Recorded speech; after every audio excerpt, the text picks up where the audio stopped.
Was Brown Mokgotsi there? No, he was not there. Okay. Honorable Malema.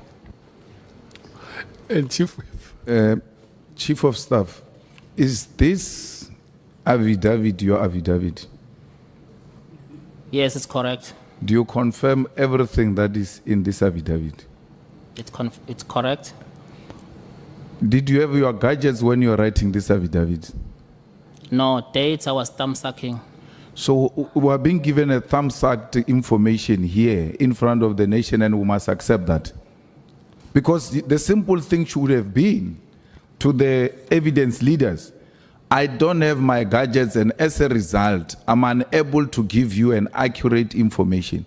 Because you are under oath. Some of these things are going to come across as being lies under oath, because you didn't have the equipment. So this information written here is not worth the paper written on, because it's thumb-sucked. Why should we proceed with these proceedings if you are saying you don't remember anything before or after? When you are caught, you change, it must have been before. Because here, paragraph 78, I confirm that I knew who Brown Mokgotsi was, and that the minister too knew Brown Mokgotsi from Northwest. Lieutenant General sent Brown Mokgotsi's number to me, and I confirmed that it was indeed Brown Mokgotsi's number. This is a very serious detail, which you can't just give if you don't make reference to anything at your disposal. You even give specific date. You say 30th September. We struggle with our children's birthdays here. When you remember 30th September without facilities, and then you come and say, when it doesn't favor you, I don't have my gadgets, therefore I don't remember. But we have an affidavit which they are saying it was thumb-sucked, Chair. Thanks. That is a sworn statement, and on top of it is the oath that has been administered here. Chief Whip, you will respond to the two. I'm taking the question from Honorable Malema and then the Chief Whip. Then we'll give you time to respond. Chief Whip? No, thanks, Chair. Good afternoon. I'm coming, Honorable Skosana. Yeah. Yeah. No, I think I'm partly covered by what Honorable Malema has raised, because my question primarily, Mr. Nkabinde, was to ascertain the basis upon which you were deciding on your sworn-in affidavit to choose October, November. What were the basis? I understand that the catchers are not with you. I understand that there's a Lusigi meeting. But there are two choices you have made which are quite striking. And these are choices you made voluntarily. The first one is to decide that we are going to say October, November. The second choice you have made here now before us is the second choice you have made without us forcing you to decide on it, is to tell us that essentially the only time you had the number or the contact details of Mr. Mokgotsi was shortly few days before you arrange the October-November meeting. That's your choice as well. We did not force you to that decision. So my question is, what makes you to, I mean, the first one, why did you decide to place November, October, November?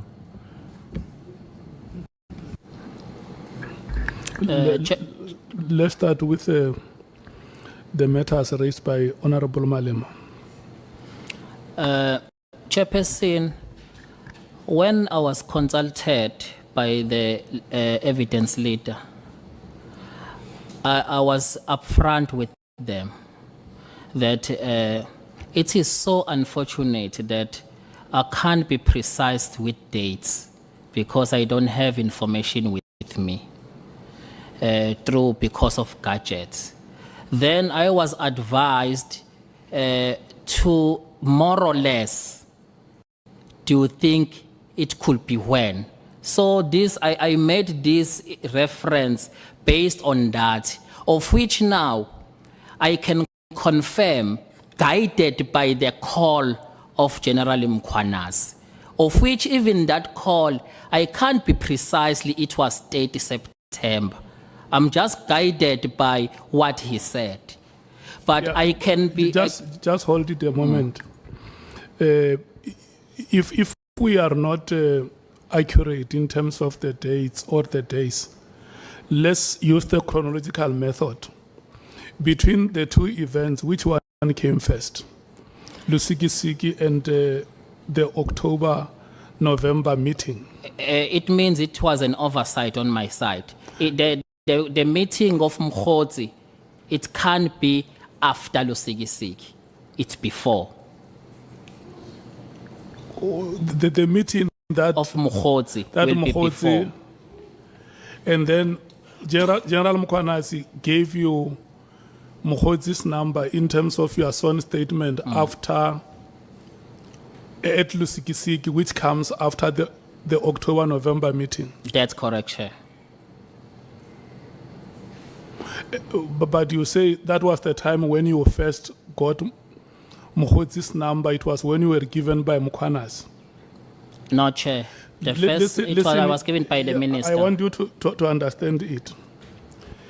How possible is that the minister requests you to have a meeting, to arrange a meeting, and the minister gives you Mkhotsi's number, then you call a meeting, the meeting happens, and then thereafter there is an event at Lusikisiki.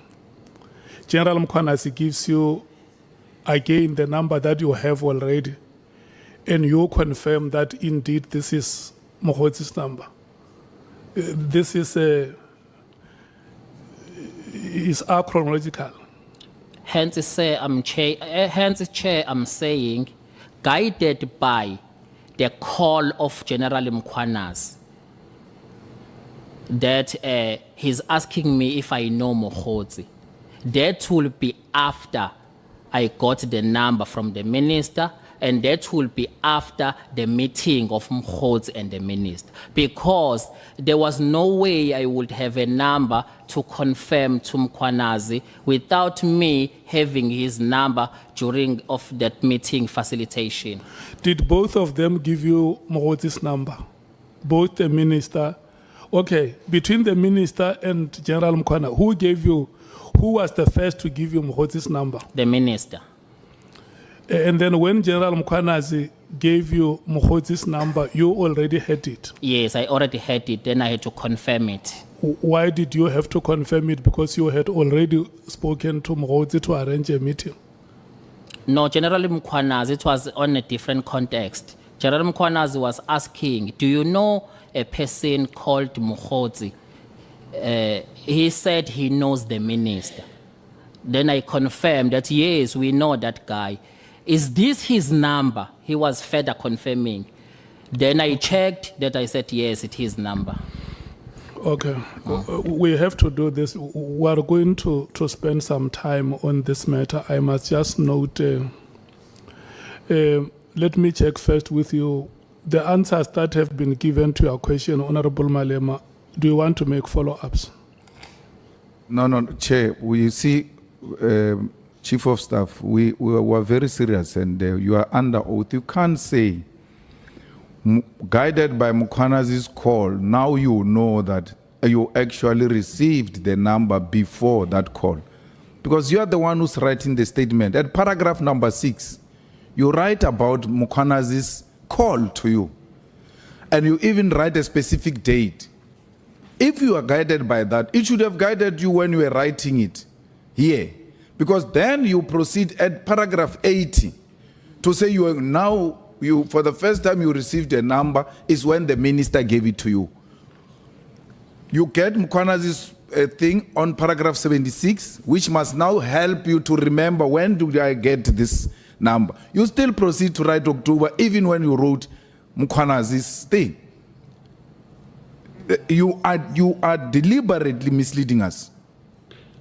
You are deliberately misleading us. And we need to put that, Chair, on the record. He's deliberately misleading us. It's a shifting goalpost. When he's caught, he says, hey, I can't remember. Oh, now I'm guided by Mkhwanazi. Mkhwanazi should have guided you when you were writing this. You wrote it on 76, and then you wrote the other one on 80. You read this affidavit. You wrote it, you read it, You then even confirm that you understand what you wrote here. But what you wrote here contradicts exactly what you are trying to tell us. Can you accept that you are misrepresenting the facts here and that you completely want to apologize, or to a particular extent even ask that you withdraw this affidavit and go and do a proper affidavit where you remember dates? Because this, once you start shifting it around, is no longer the original affidavit. Once you start saying 80 must come before 76, then it's no longer the original affidavit before us here. You will have to go and do a new affidavit and then do a sworn thing and then come and administer oath properly, because this is a misrepresentation which you must not accept as a committee. What is your comment? My comment, Chair, where in my affidavit, where there are specific dates that are mentioned or a period, I could apologize to the committee that it could be not a correct and a correct version because there was nothing assisting me in recollecting. But I did mention to the evidence leader that I'm having this predicament. And then the evidence leader guided me that at least can you estimate? So it was on those bases. But if there are this discrepancy in terms of dates and the period, it's because I don't have a help on my accurate information from my gadget, which is over the month is not been returned to me. Thank you very much, Chair. Chair, I think I also form part of the members who reject the attempt to shift the blame on the statement by the witness. Signed, and he does confirm that the information provided in the statement is the information he gave the evidence leaders. So I'm glad that he takes ownership of it. Chair, I want us to adopt for a little bit the court approach when there is a question of invalidity of certain provisions of a certain legislation. It does not wipe out the entire legislation, but point out that sections so and so are actually unconstitutional and therefore declare those provisions unconstitutional. I want us, Chair, not to wipe out the entire statement, because the witness as well is on record saying, I take ownership of the averments that are contained in the statement. So we have got paragraph 76 that talks about the Lusikisiki thing and the 30th. We have got paragraph 80 that talks about almost the same thing, the arrangement of the meetings in the October, November. Then we have got paragraph 81 that talks about whether an official residence or a private residence. So I want us to note those three and give his legal team and the evidence leaders during the break to look if there are no other irregularities in respect of the sequence of events, so that they fix that immediately before we come back. But one thing I want to check, Chair, is that what form of communication do you use when you arrange official meetings of the minister? It depends. Official meetings, maybe with other departments. Okay. It will be What emails. form of communication did you use You use to WhatsApp, arrange? WhatsApp or emails or intercom? And specifically, Chair, with Brown Mohots? It was a phone call. It was a phone call. Yes, No Chair. emails, nothing. No emails. I don't I'm even asking, have Chair, it. was okay, Chair, let me leave it for now. I'm going to pursue it further some other time. Okay, Honorable Matthews, Honorable Malema. Chair, and we must note that this is not just an oversight, it's perjury. We're talking about dates. It's not like a official residence matter and a non-residence matter. And more than likely, these dates are correct, that it was October, November, because the minister went to go and visit the mine, Stilfontein, in November, and that's documented. So it's intentional and it's perjury.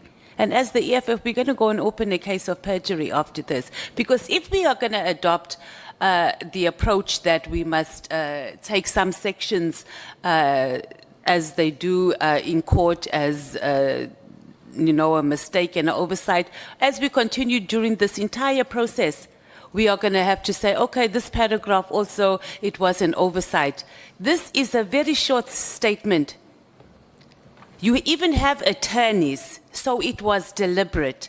And it also speaks to another point that you are not doing a sworn statement to the Parliament of South Africa serious. How many other statements have you given in this country that were not serious? You just write things freely and loosely.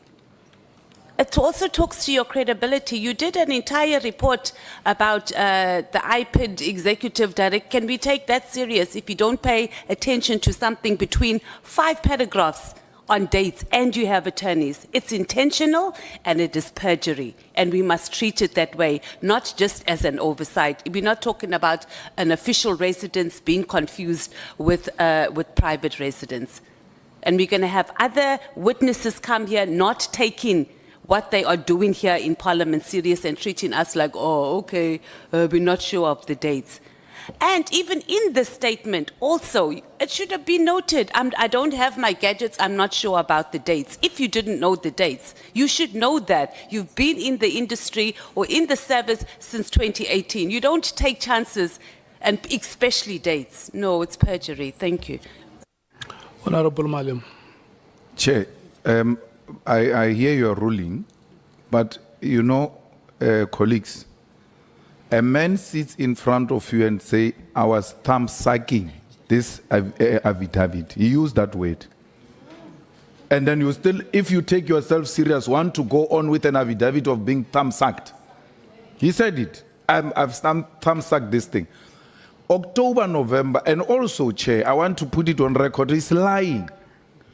October, November is a correct date because that minister went to the mine on the 14th of November.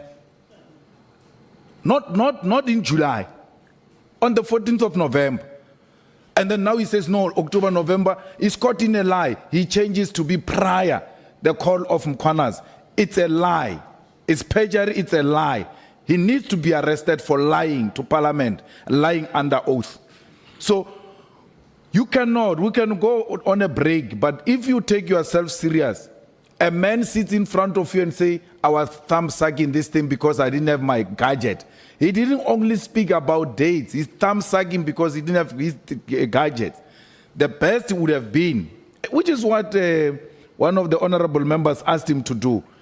Can't you ask to be recused on a hindsight, Chief of Staff? On a hindsight, it should be you say, it looks like I made a mistake here. Let me withdraw this and then go and prepare properly and then make references. Because this information I'm giving you about minister being at the mine on the 14th of November is in the media. It's a public information. Minister being in Lusikisiki is a public information. It doesn't require a diary. You went there for people who were killed and all of that. So I'm appealing to you, members of the committee, that a man can say to once I say I was thumb sucking, it means I didn't take this thing serious. Therefore, I don't take you serious. And therefore, I don't take the people of the Republic of South Africa serious.